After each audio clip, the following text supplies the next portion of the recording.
Aphoristique appendage tout on truc tes lignes. 451 to 500.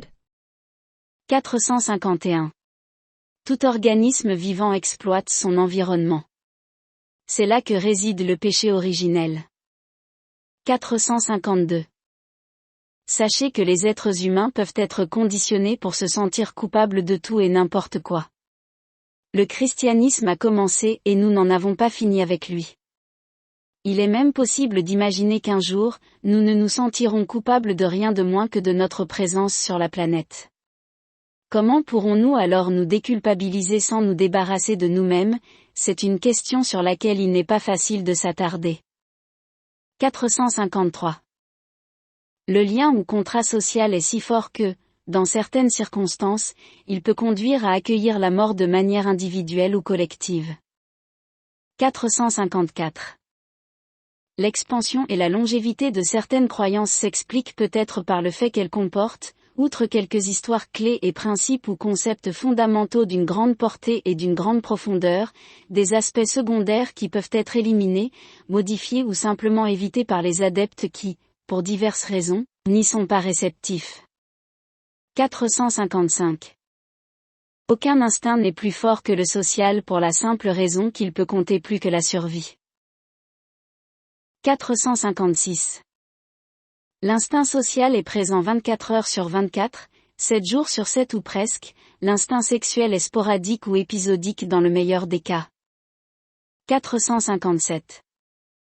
A. Quelle est la finalité de ces aphorismes? B. La plupart des gens veulent analyser, commenter et critiquer au niveau local. Je veux le faire à l'échelle mondiale. 458. Le social est profondément lié à l'identité. Lorsque la seconde est absente, la première l'est aussi. C'est ainsi que celui qui n'est pas identifié comme l'un des nôtres, celui qui est l'ennemi, celui qui est considéré comme un produit ou un outil et rien d'autre, perd ses soi-disant droits de l'homme, quel que soit le cas ailleurs ou parmi d'autres, et souvent sa vie. 459. L'idée de base de Jean-Jacques Rousseau était que la race humaine avait commencé dans un état d'innocence, qu'il identifiait comme la société primitive et qu'elle avait été corrompue par la civilisation. En gros, ce qu'il a fait, c'est suivre le récit biblique Jardin d'Éden, péché originel, déchéance, etc. et l'actualiser avec des arguments philosophiques. 460. Une parabole des temps modernes. Il se considérait comme une bonne personne, il avait oublié ses péchés et les gens l'aimaient bien. Il s'élevait dans le monde. Un jour, il eut des ennemis qui ont révélé ses péchés. Il a essayé de se repentir, mais ce qu'il a dit est apparu comme faux, si ce n'est pas faux, certainement insuffisant pour l'exempter de la condamnation publique et éventuellement d'une peine criminelle. Il a souffert, bien sûr, mais sa famille aussi. Après sa mort, ils ont encore souffert, des dommages collatéraux, comme certains l'ont appelé plus tard. 461. On dit qu'une révolution dévore ses propres enfants. C'est aussi le cas de notre mère la Terre, tous les jours. 462. Si nous devenons amis, vraiment intimes avec la mort, alors pourquoi viendrait-elle comme un voleur dans la nuit? 463. Ce qui, chez un leader, peut être à l'origine de succès extraordinaires peut également être responsable de pertes énormes, à savoir une confiance en soi inébranlable. 464. Dans le domaine de la morale, un exemple ou une illustration forte, même si elle est mythique, ou, peut-être, surtout si elle l'est, aura un impact bien plus important que l'argumentation lorsqu'il s'agira de modifier le comportement de la majorité des gens. 465.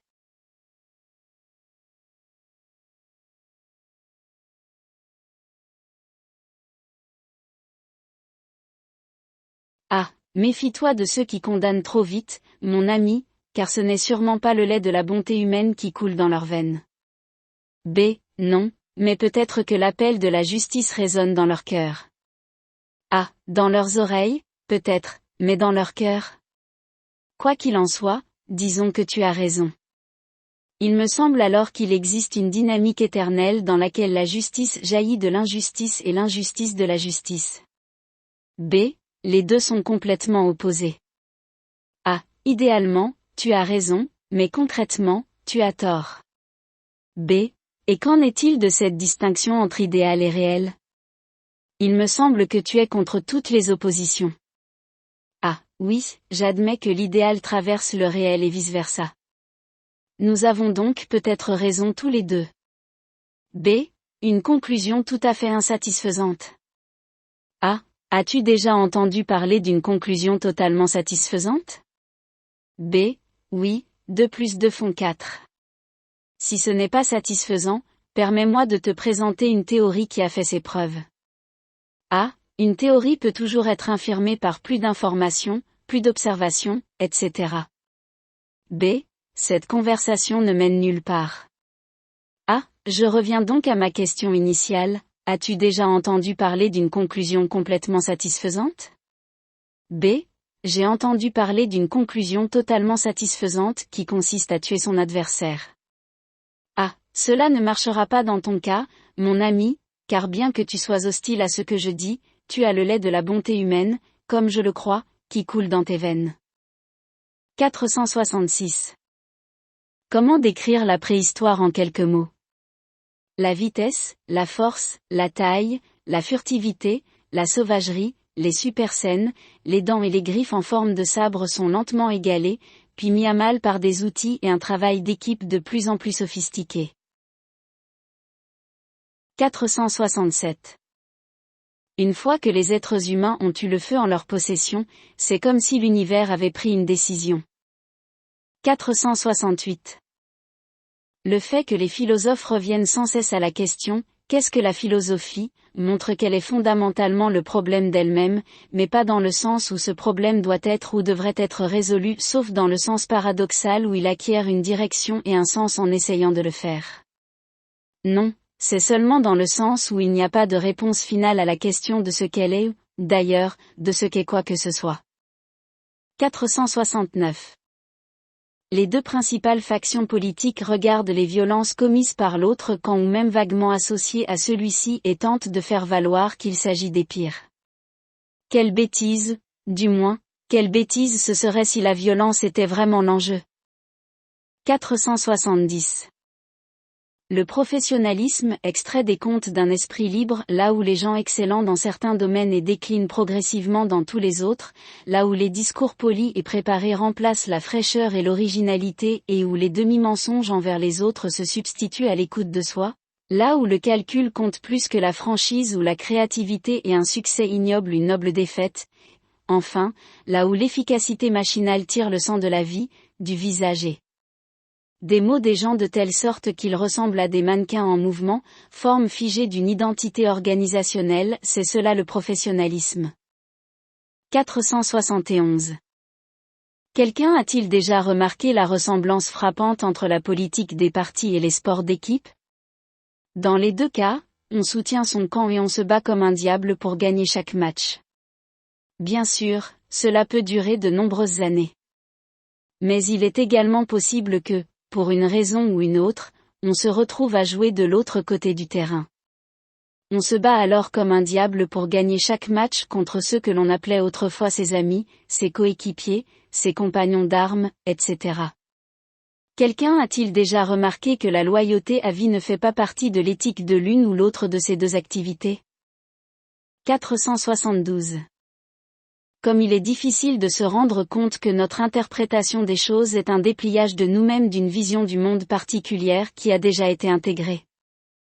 473.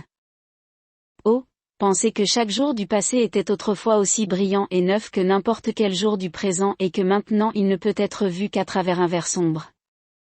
474. Si chaque personne, en particulier à la fin d'une longue vie active, était jugée, en vertu de l'enquête la plus minutieuse, devait révéler tout ce qu'il y a de pire dans son caractère passé et présent, public et privé, même l'homme ou la femme le plus honoré n'échapperait pas à un coup porté à son estime de soi qui, pour tout spectateur doté d'un cœur, apparaîtrait comme un acte de la plus grande cruauté. 475.